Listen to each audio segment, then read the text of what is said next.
Angin malam.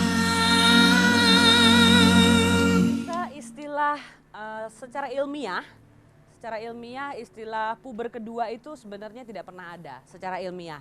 Mungkin karena perilaku atau sikap para pria setengah baya bergaya seperti anak muda yang lagi jatuh cinta, lagi baru puber, maka muncullah istilah puber kedua. Tapi sebenarnya gimana sih orang-orang yang mengalami puber kedua? Apa sih yang mereka alami, apa sih yang mereka rasakan? Malam hari ini kita akan bincang-bincang tentang puber kedua. Dan tamu Ugus pada malam hari ini adalah yang pertama Putu Wijaya. Kita beri tepuk tangan buat Putu Wijaya. Mas Putu.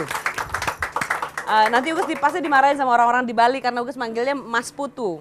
Harusnya beli putu, tapi karena udah kondang dengan nama Mas Putunya jadi Ugus ikut-ikutan Mas Putu. Dan kemudian yang kedua Mbak Eni Sukamto. Kasih tepuk tangan dong buat Mbak Eni Sukamto. Kedua tamu Ugus ini dua-duanya sudah setengah baya. Setengah baya, Pak ya? Tapi nggak kelihatan. Nggak, itu justru makanya dihadirkan karena setengah baya tapi tidak bergaya seperti orang setengah baya. Lalu Ugus menanya Mas Putu dulu. Boleh tahu nggak sih Mas merasa mengalami puber kedua nggak sih Mas? Selalu. Aduh, tolong, ada selalu loh. Selalu ya. Sejak kapan sih Mas hitungannya Mas Putu masuk ke puber kedua tuh? Setiap kali saya melihat perempuan cantik, saya merasa puber kedua. Jadi bingung. Perempuan cantik ya, kalau nggak cantik pubernya hilang. Perempuan cantik bukan dari mata turun ke hati, dari bawah turun ke hati. Oke loh, ini benar-benar puber kedua. Tapi kalau buat Mas Putu sendiri puber kedua tuh apa sih Mas? Begini, katanya kan tadi menurut istilah psikologi tidak ada ya, tapi karena masyarakat mempercayainya, dia menjadi ada. Dia seakan-akan mitos. Kalau kita mengalami itu maka perkawinan akan goncang ya, karena seakan-akan laki-laki menjadi binal lagi, menjadi kuda binal lagi. Mencari-cari. Mencari-cari, sudah ada dicari lagi. Tapi padahal sebetulnya ini kan karunia yang luar biasa. Kita seperti recycling gitu ya. Melakukan recycling, kita mendapatkan kembali tenaga kita yang sudah hilang. Dan kalau kita bisa bagaikan seekor kuda mengasihi ini di muka kita dan memfokuskan kepada primadona yang kita pilih, itu kan luar biasa. Buat saya ini nikmat sekali. Wah. Disyukuri. Malah tiap hari puber kedua juga bagus. Boleh juga silakan ikut.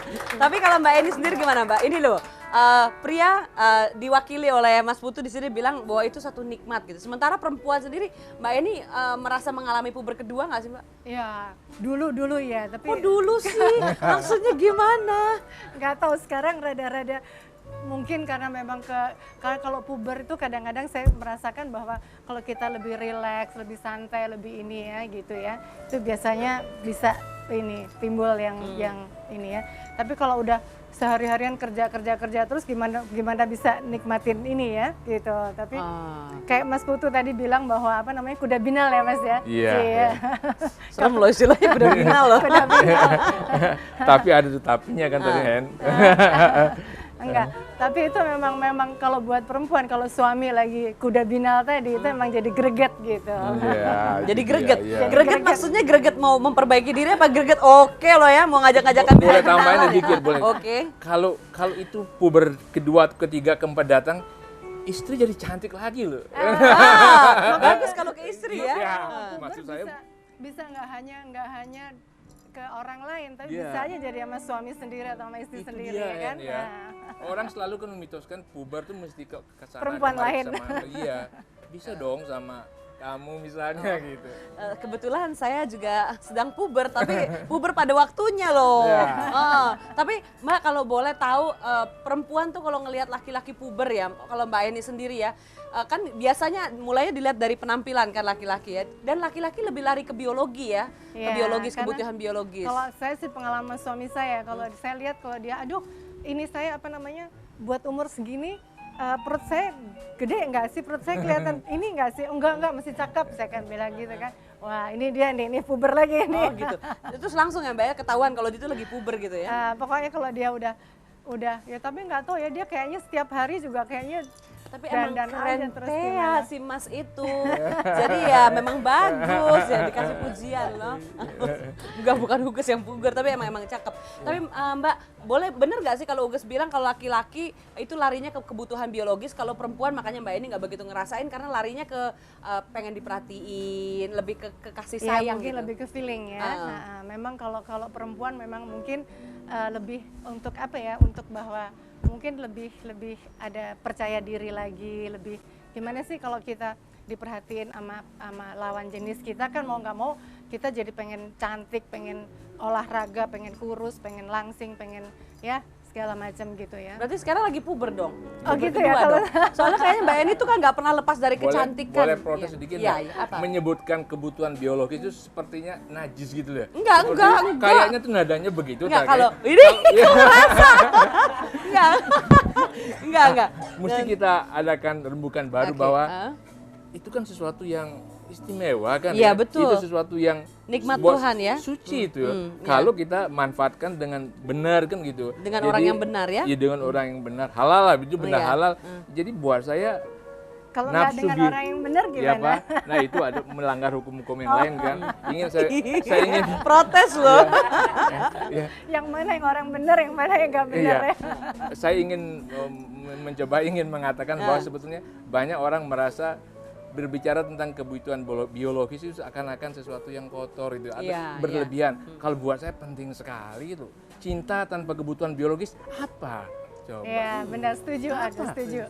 Waduh. Sekarang berarti kebutuhan biologis harus diperbaharui lagi, dibikin lebih semangat lagi, penampilan dibagusin gitu. Puber kedua itu membawa ya dia Membawa nikmat ya. iya spirit, saya kira itu spirit ya Membawa spirit baru. Ya, spirit baru itu saya bilang bahwa sebetulnya bukan fisikal itu spiritual itu.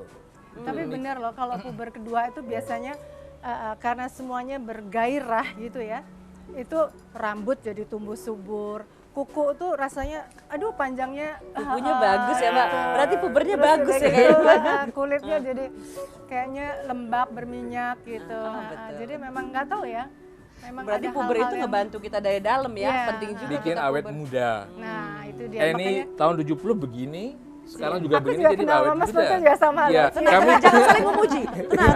Jangan saling memuji, nanti jatuh cinta. Kan dua-duanya lagi puber soalnya. Puber pertama dulu ketemunya. Oh, puber pertama, sekarang puber kedua. Apa sih Mas yang ditakutin sama laki-laki kalau mereka udah mulai menua? kalau dia tidak laku lagi, kalau dia tidak menarik perhatian istrinya lagi, kalau istrinya melakukan semuanya Bukan buat dia. sebagai tugas saja, sebagai tugas ya. Udah ya oke lah ya, hari ini jatahnya nih oke deh gitu ya. Ya itu. Ah. Jadi apa enaknya ya?